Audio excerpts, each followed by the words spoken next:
میرے بندے تو بھی ارادہ کرتا ہے، میں بھی ارادہ کرتا ہوں، ہوتا وہ ہے جو میرا ارادہ۔ تو اپنے کاموں کو میرے حوالے کر دے، میں تیرے کاموں کو بنا دوں گا، تیرے کاموں کو سنوار دوں گا۔ اور اگر تو نے اپنے کاموں کو میرے حوالے نہ کیا تو سن، میں اس میں مشقت ڈال دوں گا، میں تجھے تھکا دوں گا، اور آخر میں ہوگا وہی جو میرا ارادہ۔ پوری طاقت لگی ہے، اور 70,000 بنی اسرائیل کے بچے قتل ہوئے ہیں، لیکن اللہ نے موسیٰ علیہ السلام کو پیدا کر کے فرعون کے گھر میں 30 سال تک فرعون کے خرچے سے پال کے بتایا کہ ہم اللہ ہیں اور ہم جو چاہیں گے وہ ہوگا۔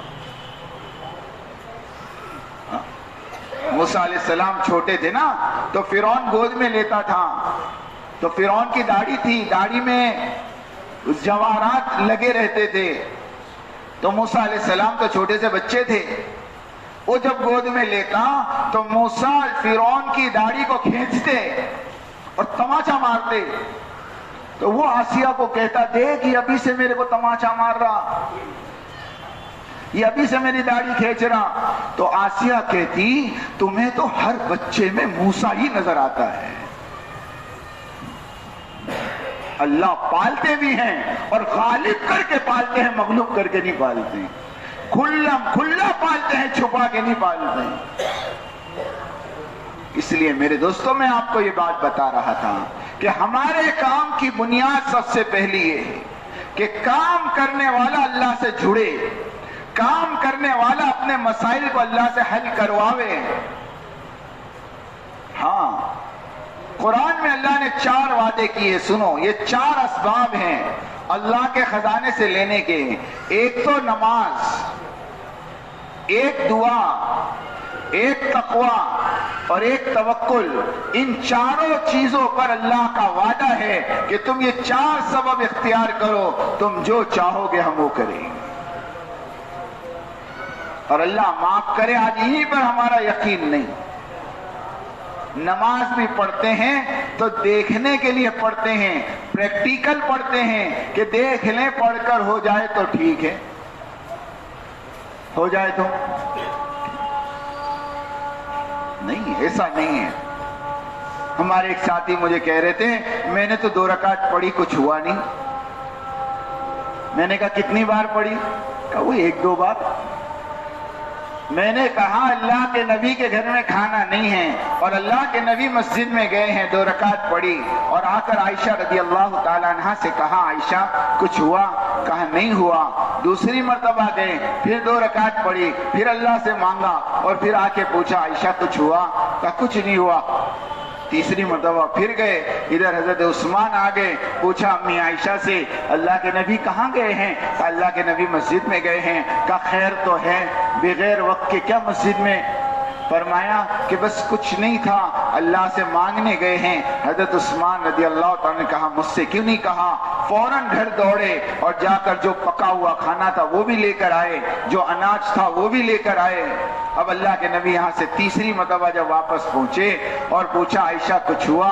کہاں عثمان آئے تھے اور یہ تیار کھانا دے کر گئے ہیں۔ اللہ کے نبی نے فرمایا عائشہ عثمان نے نہیں دیا، میرے اللہ نے نماز کی برکت سے دیا۔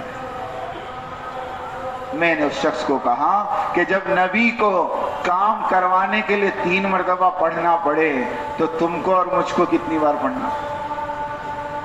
ہاں ارے بولو تو صحیح۔ ہم تو اتنے پکے کہ 2 میں مدد اتارنے مانگتے۔ سوچو آپ، امراوتی ضلع میں ہم کارگزاری لے رہے تھے، ایک ساتھی 30 گھر کی بستی میں سے 4 مہینے کی جماعت نقد لے کر آیا۔ ہم نے اس کو پوچھا کہ 4 مہینے کی جماعت 30 گھر کی بستی سے، اللہ اکبر، بڑی محنت کی ہوگی۔ اس نے کہا محنت تو کم کی، اللہ کو زیادہ منوایا۔ میں نے کہا کیا مطلب؟ اس نے کہا امیر صاحب 136 مرتبہ صلاۃ الحاجت پڑھ کر آیا ہوں۔ کتنی مرتبہ؟ سوچو، اللہ کے نبی نے 3 مرتبہ پڑھ کر، اور وہ صحابی نے جس کے گھر میں چکی چلی ہے 3 مرتبہ پڑھ کر، یہ نہیں کہا کہ 3 مرتبہ پڑھو گے تو ملے گا، بلکہ ان کے عمل سے یہ ثابت ہے کہ جب تک ملے نہیں تب تک پڑھتے رہو۔ لیکن یہ کب ہوگا؟ جب اس پر یقین ہوگا۔ ہمارے مفتی فیضان صاحب کہتے ہیں کہ اب تو مسلمان یوں کہتا ہے مول صاحب نماز پڑھ کے بھی دیکھ لیا، صدقہ کر کے بھی دیکھ لیا، کچھ ہوتا نہیں۔ مفتی صاحب فرما رہے تھے جو تاجر یوں کہے میرا دہی کھٹا وہ کبھی نہیں دہی بیچ سکتا۔ جس کو اپنے عمل پہ یقین نہیں، ایمانداری سے بتاؤ کیا وہ امت کو اور انسانوں کو کلمہ نماز کی دعوت دے سکتا ہے؟ نہیں میرے دوستو، اصل میں یقین کا کھیل ہے۔ میں کیا بتاؤں، حضرت مولانا صاحب دامت برکاتہم فرماتے ہیں کہ تم دعا مانگتے ہو اللہ سے اور دل میں پالتے ہو مخلوق کو۔ تم دعا مانگتے ہو اللہ سے اور دل میں پالتے ہو مخلوق کو۔ حضرت فرما رہے تھے دعا کے دوران دل میں مخلوق کا خیال آنا یہ دعا کا شرک ہے۔ دعا کا ہم تو دعا میں بھی اللہ کو اپنے پلاننگ سناتے ہیں۔ کیا سناتے ہیں؟ ہاں، یہ بہت بڑی بھول ہے کہ ہم اپنے مسائل کو جس اعتبار سے حل کرنا چاہتے ہیں نا وہی مسائل اللہ کو سناتے ہیں۔ یا اللہ یہ تکلیفیں تو اس کے دل میں بات ڈال دے تاکہ یہ میری بات مان جائے، یا اللہ یہ مان گیا تو میرا مسئلہ حل ہو جائے گا۔ جبکہ سیرت آپ پڑھو گے تو سیرت میں آپ کو یہ بات ملے گی کہ آپ اللہ کو پلاننگ مت سناؤ۔ اللہ کے نبی غار ثور میں ہیں اور سراقہ غار کے دروازے تک پہنچ چکا ہے اور بس وہ اپنے گھوڑے کے پیروں کی طرف دیکھے گا تو حضرت ابوبکر اور حضرت صلی اللہ علیہ وسلم نظر آ جائیں گے۔ بلکہ یہاں تک کتابوں میں لکھا ہے، الرحیق المختوم کتاب جو پوری دنیا میں سیرت نبی کے نام پر اول انعام یافتہ کتاب ہے، اس کتاب میں لکھا ہے کہ سراقہ اللہ کے نبی کے قرآن کو سن رہا تھا اور اللہ کے نبی قرآن پڑھ رہے تھے۔ اتنا قریب آ چکا ہے۔ اور ابوبکر رضی اللہ تعالیٰ نے اللہ کے نبی سے کہا اللہ کے نبی سراقہ آ گیا، اگر اس نے اپنے پیروں کی طرف دیکھا تو ہم پکڑے جائیں گے۔ اللہ کے نبی قرآن پڑھنے میں مشغول ہے۔ اللہ کے نبی نے بالکل دھیان نہیں دی ابوبکر کی بات پر۔ تو جب اللہ کے نبی نے توجہ نہیں دی تو ابوبکر رضی اللہ تعالیٰ عنہ کی آنکھوں سے آنسو جاری ہو گئے اور روتے ہوئے کہنے لگے اللہ کے نبی سراقہ آ گیا ہے، ہم پکڑے جائیں گے۔ تب اللہ کے نبی نے جب ابوبکر کی آنکھوں میں آنسو دیکھا تو صرف اپنے اللہ سے یہ کہا، روایتوں میں لکھا ہے اللہ سے صرف اتنا کہا اللہم اکفنا ما شئت، اللہم اکفنا ما شئت، اے اللہ تو ہمارے لئے کافی ہو جا جیسا تو چاہے، کوئی پلاننگ نہیں۔ اے اللہ اس کو اندھا کر دے، اے اللہ اس کو لمڑا کر دے، اے اللہ اس کو یوں کر دے، کچھ نہیں۔ ہم نہیں جانتے اس مصیبت سے تو ہمیں کیسے نکالے گا، ہم نہیں جانتے کہ ہماری یہ حاجت کو تو کیسے پورا کرے گا۔ حضرت فرماتے بھوک لگے تو کھانا مت مانگو، کھانا مانگنا تو بے وقوفی ہے، اور پیاس لگے تو پانی مت مانگو، پانی مانگنا تو بے وقوفی ہے، بلکہ اللہ سے یوں کہو کہ اللہ مجھے بھوک لگی ہے اور اس بھوک کو دور کرنا ہے، آپ تو کھلا کے بھی بھوک مٹا سکتے ہیں اور بغیر کھلائے اپنے امر سے بھی میری بھوک کو ختم کر سکتے ہیں۔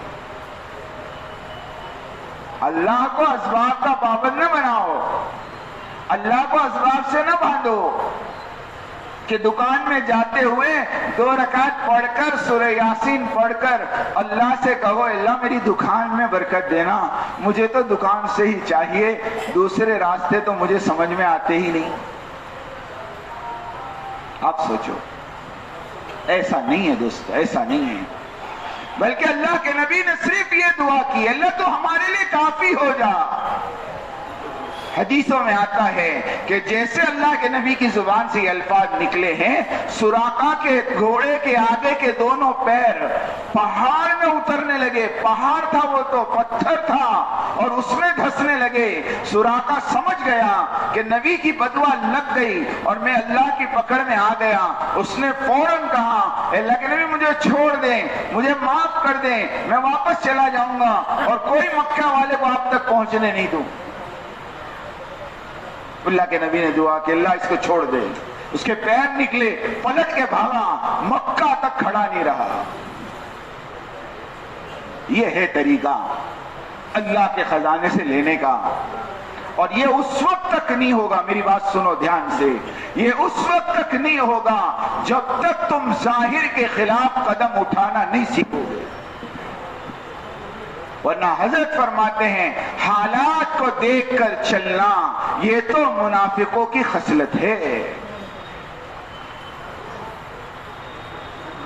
حالات دیکھ کے چلیں گے، کاروبار دیکھ کر چلیں گے، حالات اجازت دیں گے تو کام کریں گے. پورے مالیگاؤں کے اندر ہر 4 مہینے والے کو پکڑو، خالی پوچھو لاک ڈاؤن. ہاں بس لاک ڈاؤن سے پہلے تو پابندی تھی حضرت، لاک ڈاؤن کے بعد ہی تھوڑا. حضرت فرماتے ہیں ان حالات میں کام کرنا یہی تو کام ہے. ایک عالم جو سال لگا رہے تھے، سنو یہ بیچ میں جو جگہ خالی ہے تھوڑی آگے آ جاؤ. اب اٹھنے کی فضا مت بنا، آ جاؤ تھوڑا آگے آ جاؤ. پیچھے جگہ ہے. یہ جو ساتھی اٹھ کے جا رہے ہیں ان کو سمجھاؤ. پورا مجمع ایک بار درود شریف پڑھ لیں.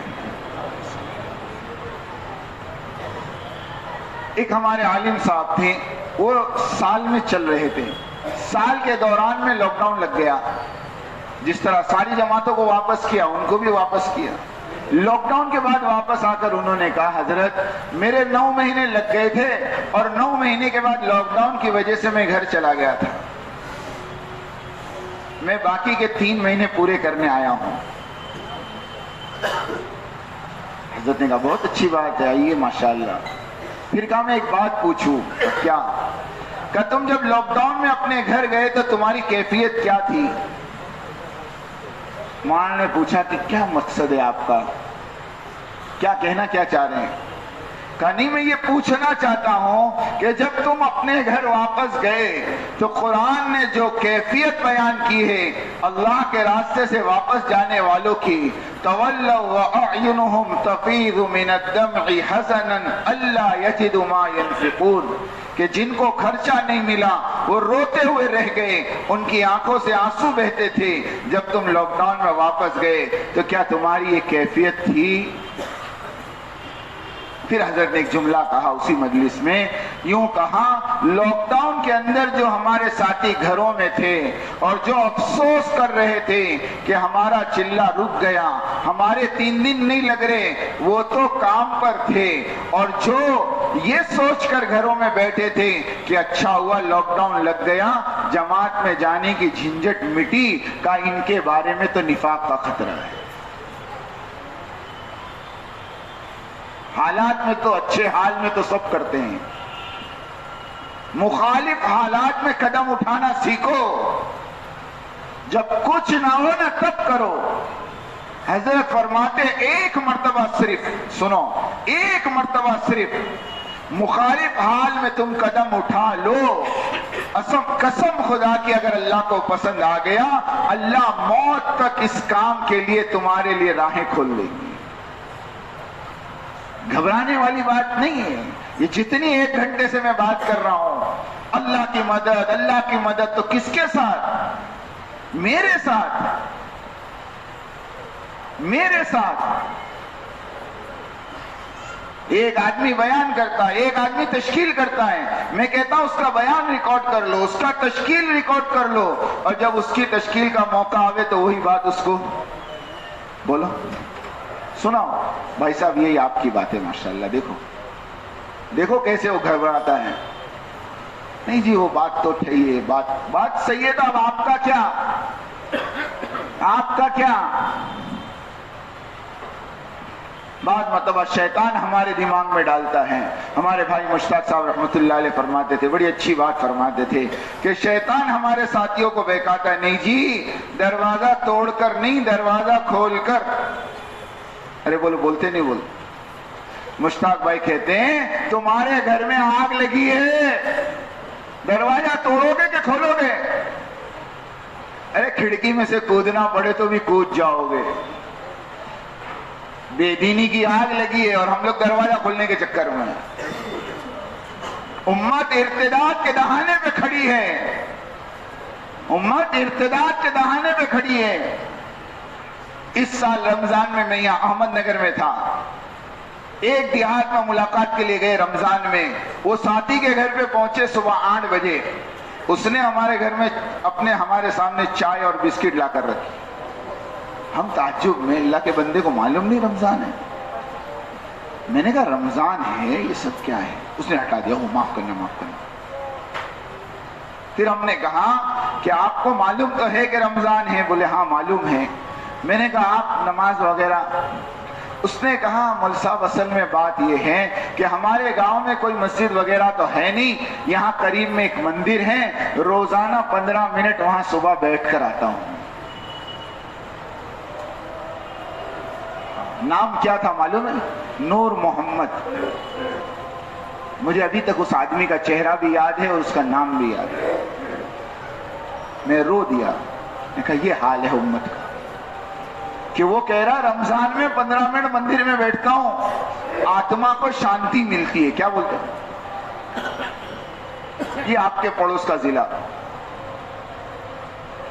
اس لیے دوستو حضرت فرماتے ہیں, لوگ کہتے ہیں حلال کمانا ثواب ہے. ارے امت مرتد ہو رہی ہو تو حلال کمانا بھی جرم ہے, جرم. اللہ کے یہاں حساب دینا پڑے گا. دیہاتوں میں جاؤ, مالیگاؤں کا ماحول دیکھ کے خوش مت ہو جاؤ. اور مالیگاؤں کی اصل حقیقت تو آپ سب جانتے ہو. یہ مجمع کوئی مجمع نہیں ہے, اس سے 15-20 گنا مجمع باہر ہے. مولانا یونس صاحب رحمت اللہ علیہ کہتے تھے نا, دعوت کا کام کرو تو گھوڑے کی طرح کرو, ہاتھی کی طرح مت کرو. پھر مولانا سمجھاتے تھے کہ ہاتھی چلتا تھوڑا, پھر پلٹ کے دیکھتا کتنا چلا, پھر تھوڑا چلتا, پھر پلٹ کے دیکھتا کتنا چلا. اور گھوڑا کیسا چلتا؟ گھوڑا چلتا سامنے دیکھتا کتنا باقی. یہ مزاج ہمارے دعوت کا ہے, پوری امت کو مسجد سے جوڑنا اور پوری امت کو مسجد میں لانے کی محنت کرنا. ہمارے پورے شہر میں 200 سے 250 مساجد ہے. ایمانداری سے بتاؤ کتنی مسجد میں مسجد کی آبادی ہے؟ کتنی مسجد والے یہ ہیں جو مسلمانوں کو مسجد میں لانے کے لیے تیار ہیں؟ یہ ایک دماغ میں بھوسا بھرا ہے کہ کوئی آتا نہیں. کر کے دیکھو سب آتے ہیں, سب آتے ہیں. ایک مسجد میں ہم نے 15 منٹ محنت کی, 17 آدمی کو نقد مسجد میں لائے. لوگ آنے کو تیار ہیں, ہم صرف بہانے بنا رہے ہیں. 2.5 گھنٹے لگانے کے نام پر آدھا گھنٹہ 15 منٹ نہیں. دوستو کام کے ساتھ کھلواڑ مت کرو, یہ کام امانت ہے. تم اس کام کے ساتھ خیانت کرو گے, اللہ نہ کرے اللہ ہماری زندگیوں کے ساتھ کھلواڑ نہ کر دے. سچ کہتا ہوں, اللہ کی پکڑ بڑی سخت ہے, اللہ کی پکڑ بڑی سخت ہے. اس لیے اللہ کے واسطے اس اجتماع کو بنیاد بناؤ اور امت کو مسجد میں لانے کی نیتیں کرو. ان کے ماحول میں بات کرنا یہ ہمارا کام ہی نہیں ہے. ایسی ملاقاتیں ہم کو اچھی لگتی ہیں جس میں سموسے ملے, چائے ملے, بسکٹ ملے. ماشاءاللہ فرمائیے آپ کے 4 مہینے کے کیا ارادے ہیں؟ نہیں, سچ کہہ رہا.